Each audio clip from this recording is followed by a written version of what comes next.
ఇండియాకి మరొకసారి సింధూర్ 2.0 అవసరమా? అసలు పాకిస్తాన్ మరొకసారి తన వంకర బుద్ధిని చూపిస్తుందా? ఈసారి ఇండియన్ ఆర్మీ ఏం చేయాలి అనేది ఈ వీడియోలో డిస్కస్ చేసుకుందాం. ఢిల్లీ బాంబ్ పేలుళ్ళు, దీని తర్వాత ఎర్రకోట నుండి కాశ్మీర్ అడవుల వరకు భారత్ను కొట్టామని పాకిస్తాన్ పచ్చి కూతలు కోయడం, బోర్డర్లో మళ్ళీ పాత బుద్ధిని చూపిస్తుంది. ఇండియాలో బాంబులు బెదిరింపులు.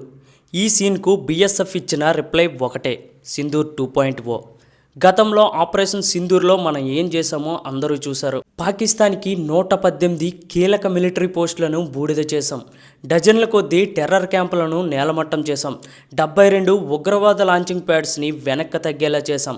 భారత్ ఇచ్చిన దెబ్బ నుంచి పాక్ ఇప్పటికీ సాకులోనే ఉంది. కానీ ఇప్పుడు కుక్కతోక వంకర అన్నట్లు చైనా అమెరికాలను చూసుకొని మళ్ళీ పాత ఆటలే మొదలుపెట్టింది.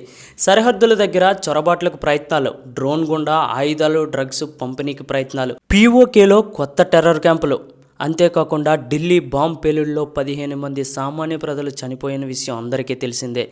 వీళ్లను కూడా పొట్టన పెట్టుకున్నది పాకిస్తానే అని ఆల్మోస్ట్ కన్ఫర్మ్ అయింది. ఇవన్నీ చూసుకుంటే భారత్కి ఖచ్చితంగా సింధూర్ 2.0 అవసరం పడినట్టే ఉంది. ఎందుకంటే ఢిల్లీలో చనిపోయింది సామాన్య ప్రజలు. ప్రతి భారతీయుడు దీనికి ప్రతీకారంగా లోపల రగిలిపోతున్నాడు. సింధూర్ 2.0 గురించి ఎదురు చూస్తున్నారు.